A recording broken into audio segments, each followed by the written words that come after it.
Hello fellow readers and writers, my name is Megan J. Collins and welcome to my channel. Clearly by clicking on this video you want to know how to bookbind, which I understand.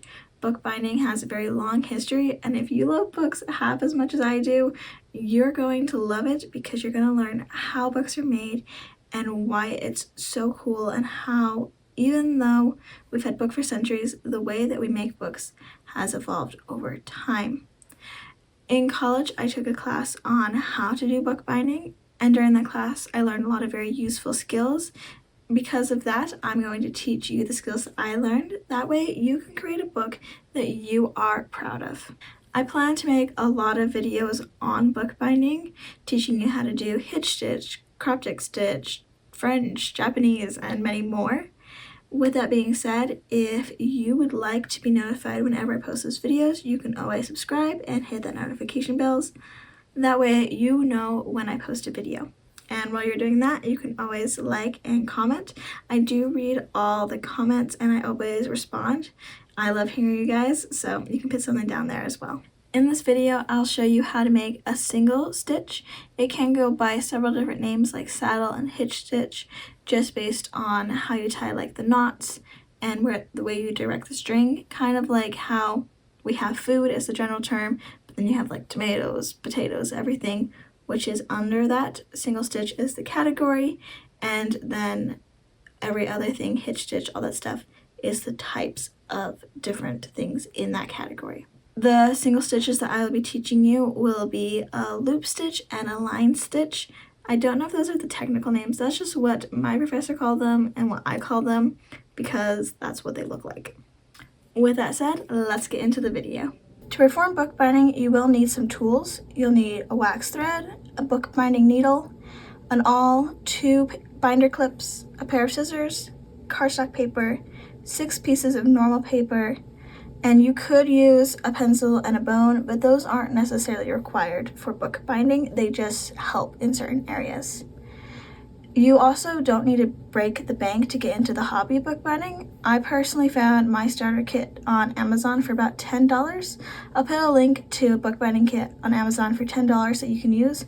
I'm not sponsored by Amazon or any company or anyone, but I'll put the link in the description. That way you can find a kit. That way you can start getting into the amazing hobby of bookbinding. I have already pre-cut the cardstock paper just in half, and I pre-cut 5 of the normal pieces of paper, but I'll show you how I cut the normal piece of paper. That way you can see how it's done. You could also use a ruler because that's how I used to cut the paper, but you could technically just fold it in half and cut it there. But I don't like to have the crease in my paper while I'm doing bookbinding, so I use a ruler. So you simply use your pencil, you line it up, and it's typically going to be at the 5.5 mark on a piece of paper, and you cut it hamburger style, not hot dog style. Okay, so we have our 2 little dots at the top and the bottom. You're going to use your ruler to just make a very soft line. See? I don't even know if you can see it because it's a very soft line. Then you're going to take your pair of scissors and you're just going to cut it till you get 2 hot dog pieces. Okay, once you have cut that, you should have 6 pieces of normal paper. Yep, 6. And then 1 cardstock. These 6 pieces of paper we're going to fold in half to make a 12-page book. If you want a larger notebook, you could cut more than 6 pieces of paper, but I would not recommend cutting more than 15 individual pages before folding, just because the more pages you add, the harder it will be for the awl to pierce through and harder for the thread to support all those pages. So personally, I would not recommend going more than 15 pages. With the 6 half-cut blank pages, you're going to fold them in half to create a signature. A signature in a bookbinding looks like this. I don't know if you can see it, but you see the little curves by the glue. That is a signature where a bunch of different papers are grouped together, either glued, sewn, or just folded together. That way they stay there. You're just going to take the paper and you're going to fold it in half. Right now we have 2 of these. So this is what the edge looks like. If you want and if you have a bone, you can use this to just sharpen up that edge. See how this one is a lot cleaner and more crisp? Well, this one's a bit more rounded and a bit rougher. You don't technically need a bone when you're doing bookbinding, but if you want it to look very professional and clean, it will help give a very polished look at the end of the book. So if you have it, you can use it, but if you don't necessarily need it.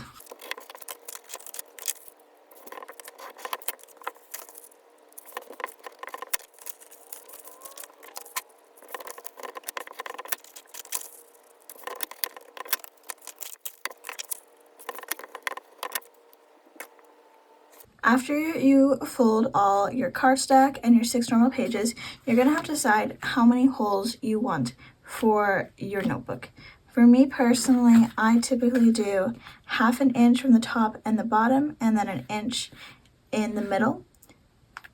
You don't want your first stitch and the last one to be too close to the edge, because if it's too close, it can really put a lot of stress on the thread and can rip the page. But if you make the first stitch way more inwards, you're not going to really have your pages be bind together. So I've just found that 1/2 inch and then 1 inch typically works. But if you like the 1/2 inch, you can do this, which is just a lot more holes. It just depends how many holes you actually want to make for your notebook you're going to make.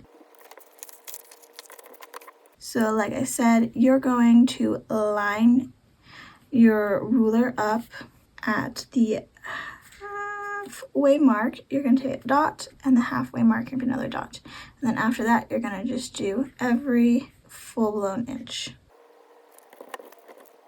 Something like that. So I'm personally only going to do 5 holes in mine, but you can again do however many holes you want and you're comfortable with.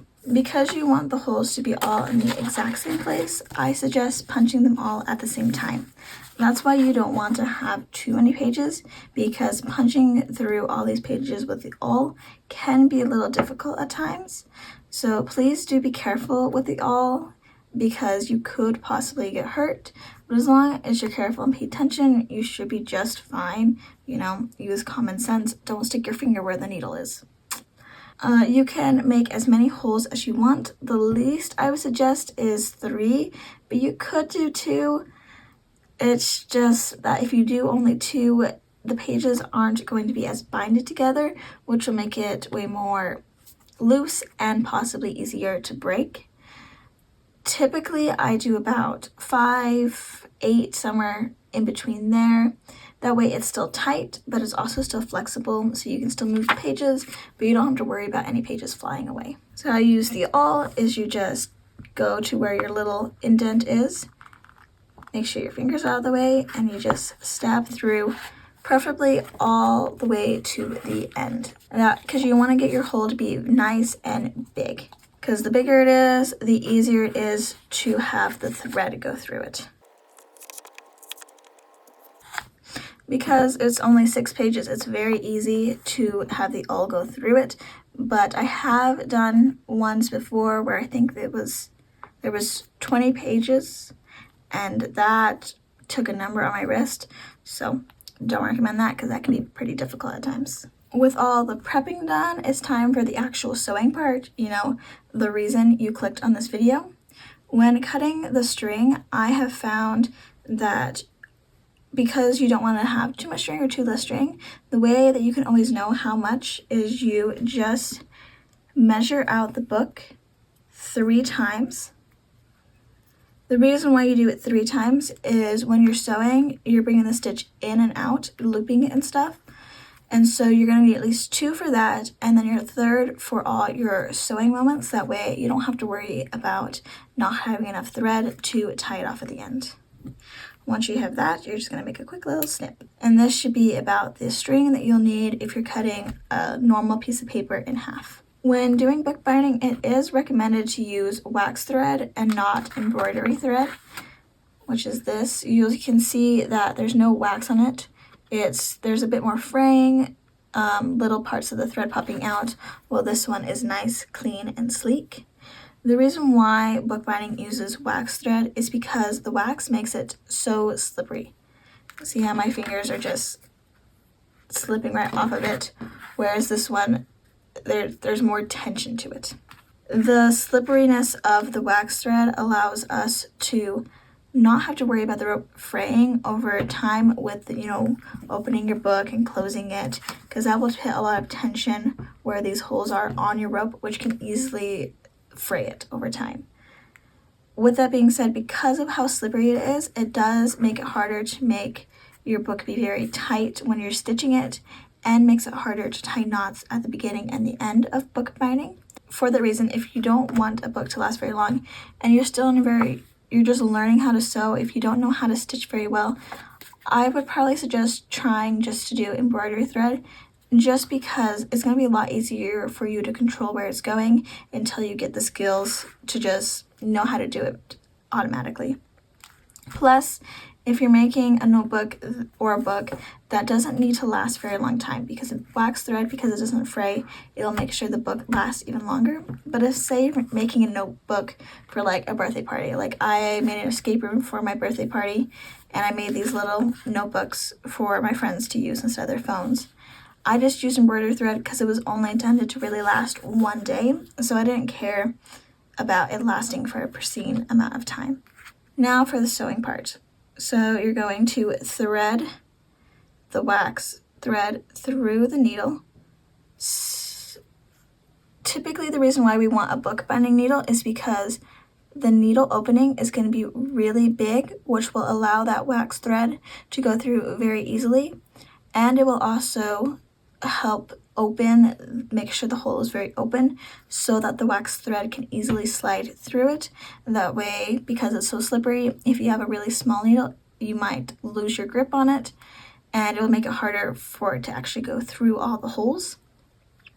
With that being said, if you're doing embroidery thread or normal thread, or the wax thread just is not working for you, like you can't thread it at all, I would recommend that you lick the frayed bit. Because see, here, let me fray it a little bit. Because see, if I try to have it go through, it's very difficult. But if I lick it, pinch it together. But if I lick it, see how it brings it all back together, and I should be able to just thread it right back through there. No problem. So even if you fray it a little bit, you can fix it without having to clip it if you lick the ends. Okay, when we are sewing the single stitch, we're actually going to start inside instead of outside. The reason for that is so that when we pull the thread through, we don't have to worry about seeing the knot on the outside. We want to hide it so that the spine looks nice and clean. You're not going to worry about knotting it right now, just because we do that at the very end. So with that being said, you're going to bring it back through from the very front. So the blue is always the front, the white's the back. You're going to bring it back to the blue, and you're going to bring it to the next hole, and you're going to bring it down.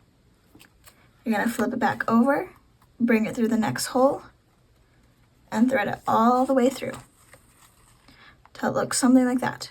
Now once you're there, you're going to bring it all the way back, and you're going to make sure that you're not going to pierce this. The reason being is if you pierce it, let's see if I can pierce it. See how if I pierce that, it makes a hole inside the wax thread. I don't know if you can see it, but if I pull it out, the wax thread is a bit more frayed because I pierced a hole in it. So you want to make sure to avoid piercing a hole, because it's going to fray your rope even quicker. Once you come through, you're going to go back down to the next one, all the way through, flip it over. I always hold the tail as I'm sewing, that way I don't have to worry about it coming loose. You're then going to bring the thread back through on the blue side, all the way down, flip it over, and then bring it all the way down again. And then again, you're going to avoid as much as you possibly can not piercing that thread. See how I did not pierce the wax thread while going through that hole. You're going to bring it back all the way through, and you should have two ends this is what it will look like. Very nice, just a single stitch all the way down, very much like how this one looks, right? You're then going to take these two and you're going to tie them. This is probably the most difficult part because, like I said, the wax thread is so slippery that if you don't tie it right, you can easily have it just slip and slip and slip and it won't tie right. So for that reason, I always tie it typically 3 times, and then I try to loop the thread back inside. Sometimes I don't. It really just depends on if I want to keep it or not. See, if you're doing wax embroidery thread, see how this is much tighter than this, because while you're tying it, it's just so slippery that you can't always get the best grip on it. You then, for the excess, you just cut the excess away, and with that you have your nice little book. You can do whatever you want on the covers, make some fun little designs. I put some vampire teeth on this one. And if you want just a nice final touch for this book, you could trim this excess away. See how this one is trimmed away, that way it's down there. You could trim the excess at the beginning while you're cutting or at the end. I just didn't want to put too much on you, so I didn't do that right there. But if you want, you could cut that. With the single stitch done, let's get into showing how to do the loop stitch for the straight line stitch. I'm personally not going to walk you through how to do the folding, the marking, and the piercing of the paper again, just because that would take a long time. The nice thing about making your own notebook is you can pick how tall you want it, how wide you want it, anything like that. I typically usually just cut the paper in half, that way I can make 2 books.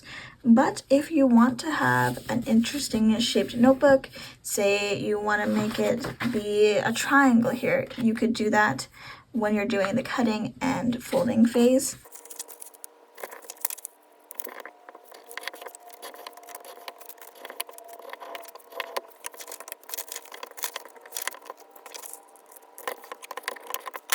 So like how I said on this one that I decided not to cut it, just to leave that white paper.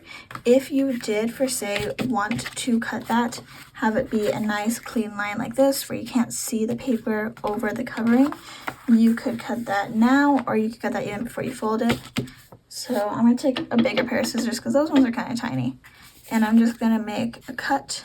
If you're really particular about making sure that your cut is even throughout, you could use a ruler to make sure your cut is even. I don't care right now, so I just cut loosely. See, so now I have, when I put it in the book, you should not be able to see the white paper peeking through. See, it's there, but you can't see when it's closed.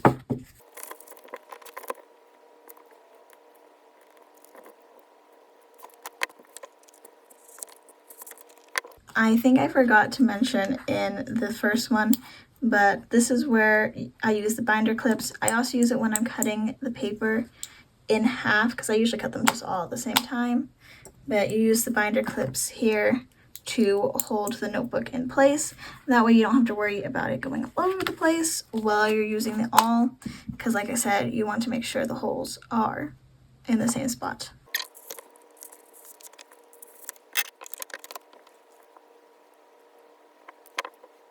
So when you're making the loop stitch, you're actually going to need more thread because of the manner of the stitch.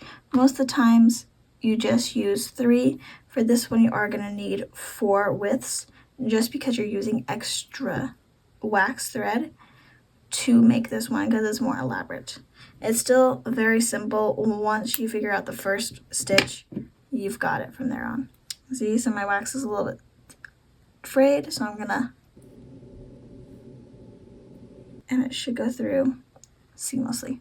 So when doing this one, you're again going to start inside the book, but you're actually going to start at the first hole, not the middle. You're going to bring it through so you get a nice little tail. And where in the original one you made a knot at the very end, you're going to make a knot at the very beginning. Just because the wax thread's so slippery, I make several holes. That way I know it's not going to budge. See? Because I did about, I think, 5 holes, that's not going to go through. Okay, so you have it through there once, right? And you would think that you would put it back in the second hole, just like how we did with this one. But you're actually going to bring it back through the first hole again, but not all the way through. You want to make sure that you're leaving this nice big loop still outside. Okay, we're going to flip it back over, and we're going to bring it now to the second hole. You're going to go all the way down, pull it through. Again, not pulling the whole thing. So with this loop, you're going to thread your needle right through it, just like that. And then you're going to pull it. And see, we have this nice loop where this one was very straight. This one will have that nice little curve. To do the next stitch, you guessed it, we do the exact same thing. We're going to go now through the second hole, making sure not to fray our rope. Bring it down. Again, making sure to leave a nice opening there through the third hole and over that loop. And then we're going to pull it. We're going to do the exact same thing again, through the third hole, through the fourth hole, looping it, and then pulling. For our last one, we're going to do the exact same thing, going through the fourth hole now, up the fifth, making our loop go on our needle, and pulling. For the very end, we're not going to want to tie our knot here, so we're going to make sure that the thread goes over the top of it and pull it down. Okay, just like that. So now we have the tail here, and we're going to tie a knot. You can tie a knot that way, or if you want, you can also tie the knot inside it if you want to make it a bit more secure. Either way works. I would recommend doing it the second way, but the first way, how I showed you, can work if you want. This way just makes it a bit more cleaner. And again, I'm going to tie it like 3-4 times, just because I want to make sure that this is not going anywhere. Okay, with that said, we then take our scissors and we make a nice little snip. Okay, and there we have it, our nice little loop stitch. Because the wax thread is so slippery, you're not going to get a very tight stitch as you would with other ones, but it definitely looks very pretty. So we have our loop and our straight stitch right here. Bravo guys, you officially learned how to do a line stitch and a loop stitch, which is something you probably did not know at the beginning of this video. With that being said, thank you so much for watching and for taking the time to learn a new hobby and a new skill. If you would like to learn more skills about bookbinding, you can always subscribe to my channel, and if you want, you can hit that like button and comment. I will happily read and respond to all your comments. With that being said, thank you so much for your time, and I hope you have a lovely day, and see you in the next one.